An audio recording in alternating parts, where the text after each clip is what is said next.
y'all, it's Natalie, and it's time for another A Cherry on Top Design Team YouTube hop. This month's focus is holiday or winter pages.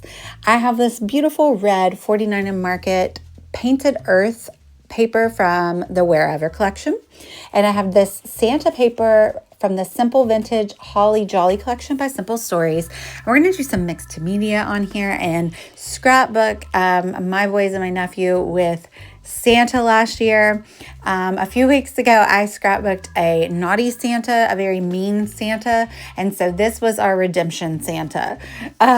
So I'm trying to figure out how I would like everything configured on the page before I do my mixed media. So I'm going to go ahead and use my big EK Success border punch here to make these gorgeous scallops on the Santa paper, and that's going to hang down from the top of the page.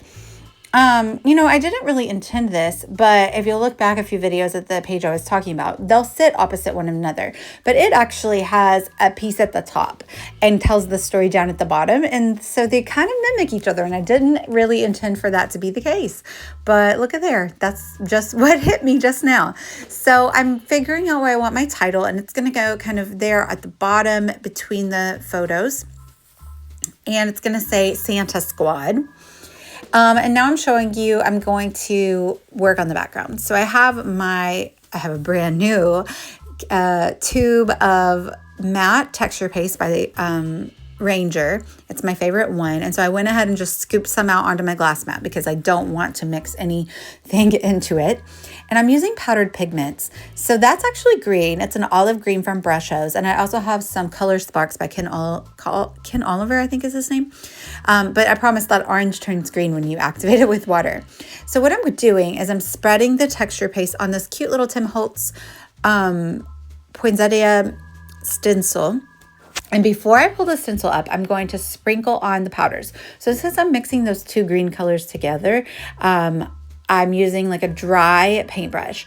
I normally just kind of sprinkle them out of the bottle, but I also don't normally mix them together. But one was olive and one was a phthalo green, which is almost, it changes colors, but it's very aqua a little bit. And so I didn't want that color exactly, so I wanted to mix them.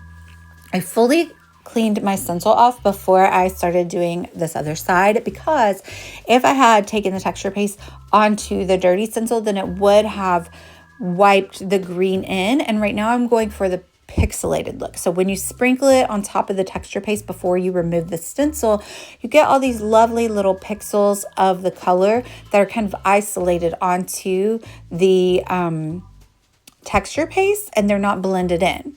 But in a moment, you will see me use the stencil as is without cleaning it, and you'll see the difference. And so I just did that to get different kinds of flowers onto my background. But right now I'm still going in with a clean stencil here. And I don't know, I didn't mention this, but I did turn my paper upside down. So I'm kind of working upside down here. So you'll see me run off the page here in a moment. And that's going to be because it's the bottom of the page. And I'm not really, and there I go. And so I didn't clean my stencil that time. So you can see it's beautiful, but it took those watercolor pixels and it mixed them with the texture paste and blended them through. And so it gives it a different look. It's just going to be like some solid color green florals. And then I am sprinkling some on top.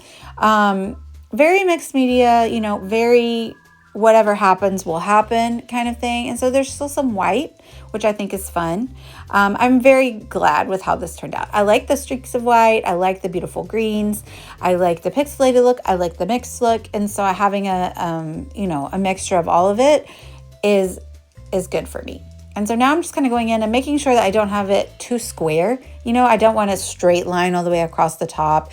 I want it to run off the page a little bit. So I'm going to run it off here at the bottom, because I know I'm going to kind of bring it down to a triangular point at the bottom of my page. So there you have it. That was fun. It's messy. So one thing to know is those types of pixels, like the dry pigments, they are a little messy. So you want to get them all cleaned up off of your surface, off of your mat before moving along. So I left them on my mat right now. You can see, because when I activate them with water, they're going to turn into watercolor. That's their, I think, true intention. They actually turn out to be really dark. So you can see where if you just have a little bit of this dust sitting around, it can be kind of a mess if some water accidentally got on it, right? So you do want to be a little bit careful, but I love them. I think they're so fun. On top of texture paste is my favorite way to use them. So I'm letting it dry. Now I will say I did not put gesso on this page. It's a 49 in Market paper. Those papers are luxuriously thick, and they have like a pretty hardy finish on them. So I feel like it can take, I didn't add a bunch of water, but I did do some some splatter. I did put, all that texture paste on, and it can handle that. Now I wouldn't like saturate it with water and roll it around like I do with watercolors sometimes, but it can definitely take what I've done to it here. So you're kind of getting a look of how things are going to go. I'm liking it. I'm having fun. I still want to add some white splatter as well to the background to kind of bring the white from the photos and the top paper into the background. I do end up changing, the title because I found a Santa sticker. That says the word Santa, so I end up changing that a little bit. I pull out my smaller scallop border punch because I decide to put a little piece of paper behind the photos so that we have this nice pop of green. Since I have the green on the florals in the background, we're going to have a pop of green behind the photos as well. But I do like the bright white pops as well, so I'm going to add in some border punched scallops at the top and bottom of this green. So we have a pop of green and then the pops of white that kind of mimic the white border that we have around the photos. This is a hop. So all of the design team members from A Cherry on Top have created a winter and or Christmas themed project, holiday themed project, for you to be inspired. So I'll link those down below. If you hop along to each participant and leave a comment, then you can be entered to win a $25 gift card to A Cherry on Top, which is a really cool prize. So there you can see I found that sticker, and it actually says Hey Santa, I think.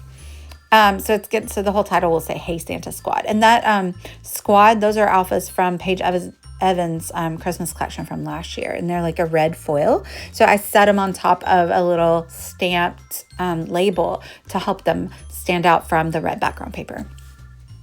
I went and put my layout in the album for our group, and everybody had all these bright white, like pastel and beautiful blue colored layouts. And I was like, oh, I went Christmas in your face. But it's okay because I love it. So I'm happy with it.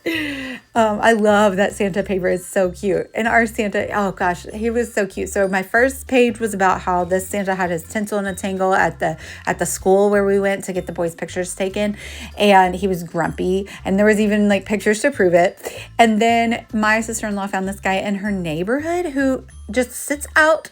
If it's a nice weather, he sits outside his house every Saturday night for kids to come take pictures with him for free in the neighborhood, just out of the goodness of his heart. Like, first of all, that is true Santa, right? And so this night it was raining, and we had my newborn baby nephew, and we went in their beautiful house, and his wife was dressed like Mrs. Claus, and they were just the sweetest, cutest little people. And so this is a new tradition born, because we're definitely going back to do this year. He's already announced when he's going to be out, and I'm so excited. So that one said, that sticker that I'm sticking on right now says, on the nice list, because this Santa was on the nice list compared to our last Santa experience. And then I will add some journaling at the bottom. You'll see those in the final photos, but I did do that off screen. And some white pen, which is super fun because it kind of mimics the white splatter that I added to the background. And that was Delusion's white linen spray. And it sits really nicely on top of this paper, and it is bright and white, and it doesn't soak in, which I love. So I'm just going to do a cluster up here at the top. I felt like we just needed a little bit something up here. So these are Simple Stories, Bits and Pieces. I think the collection is called North Pole. I'll link it down below. I'm sorry if that's the wrong name of the collection, but I think it's called North Pole. And so those were the die cuts that I ended up using on either side of the photos. And so I decided to put them at the top. Oh no, we're out of time. That's my layout. I hope you're inspired. Make sure to hop along, leave comments on everyone's videos so that you can be entered for a chance to win a gift card to A Cherry on Top. This was such a fun hop. Let me know if you have any questions and check out the links below. Bye y'all.